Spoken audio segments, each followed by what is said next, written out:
Milltown Credit Union, your reliable alternative to traditional banks. Good afternoon. Today is Friday, January 3rd. My name is Claudia Guzman. Jamie Mendez has the day off. Here we have some of the most relevant news of the day from our region, the country, and today also from Mexico. Let's go with the headlines. Protection for tenants. Cesar Canizales tells us what rights we have when renting a property. Mexico this 2025.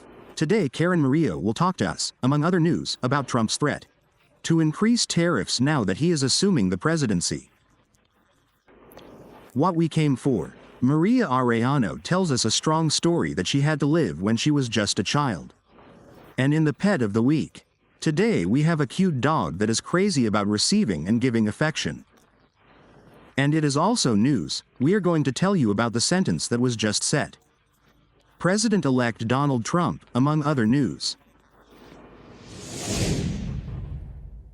Last year, the Washington legislature abandoned proposals to protect and help tenants. That's why many of the state's largest cities have passed local laws that help residents. Cesar Canizales has the details.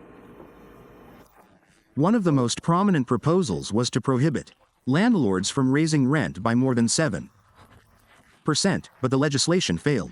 At the moment, there is no limit to how much landlords can raise rent.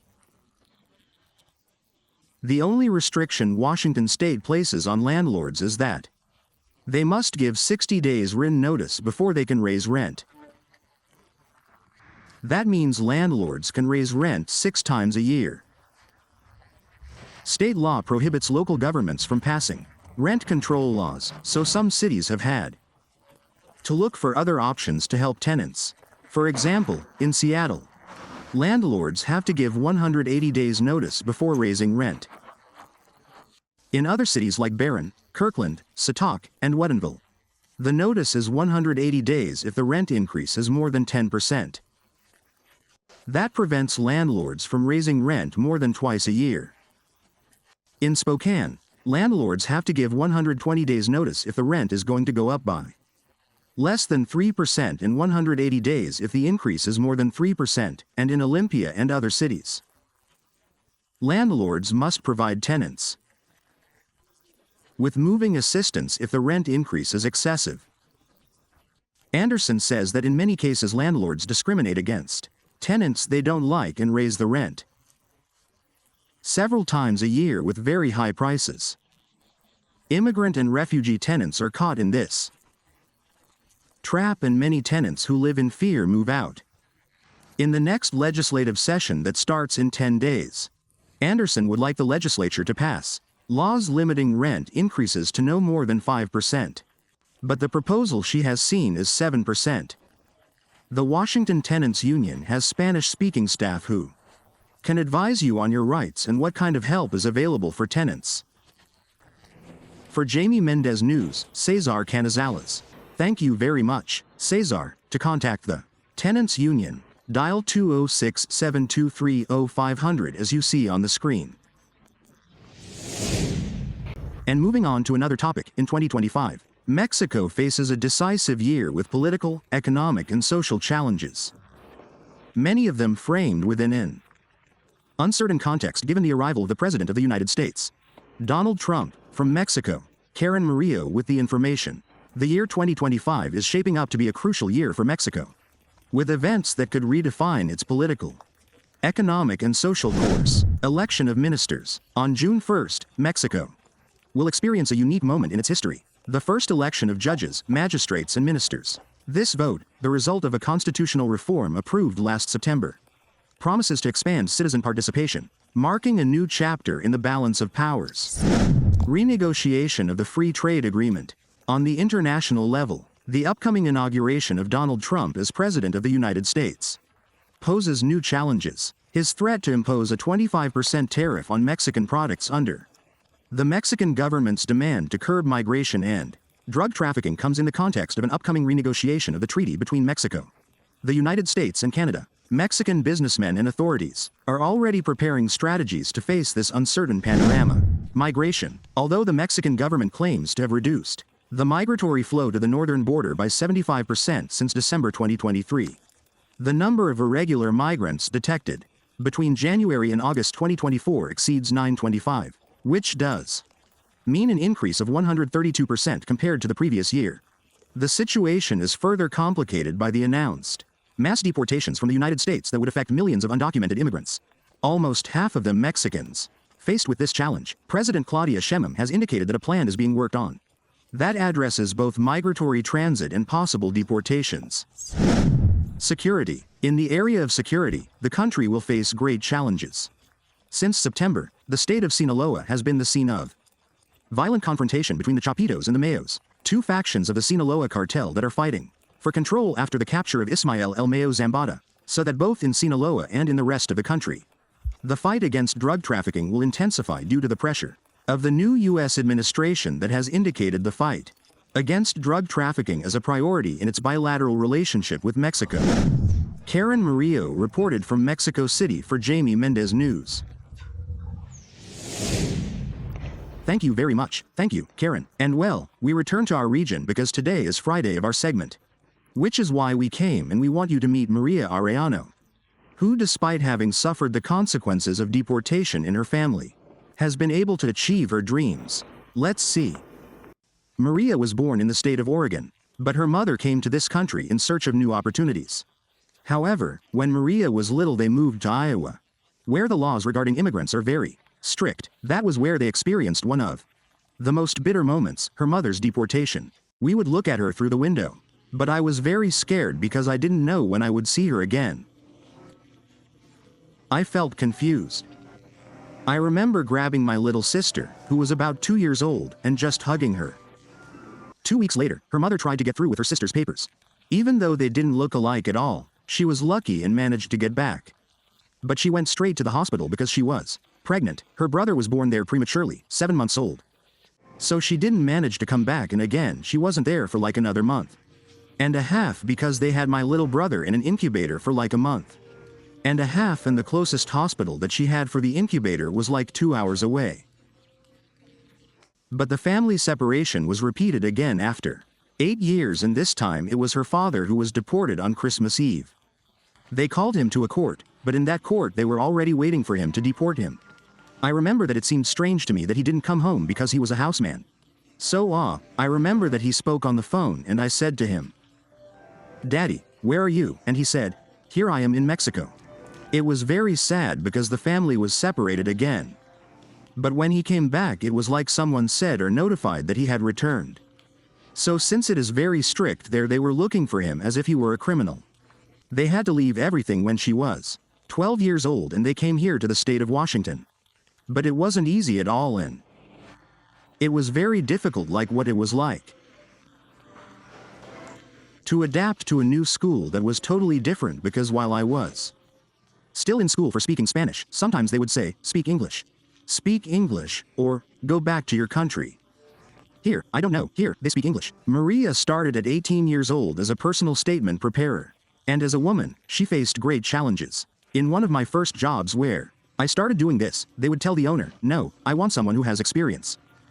And he would say, "No, but she is one of the ones with the most knowledge of those I have on my team." Maria wanted to become independent and start her own business, and thanks to the support of her husband, she finally did it. I remember when I considered opening it, I was very scared. I spoke to my husband and I said, "What do you think? I'll do it or I won't do it." He said, "Well, yes, the worst thing they can say is no." Currently, she tries to support our community in any way she can by providing jobs. We've done various information workshops and we've also given out. Last year we gave out more than 150 scholarships to low-income people. And with this wonderful story, Jamie Mendez News' Claudia Guzman came for. Without a doubt, Maria's story is great, and now we move on to the pet of the week. Today we want to introduce you to Soy, this sweet and calm adult pit bull who is looking for a home here in Washington State.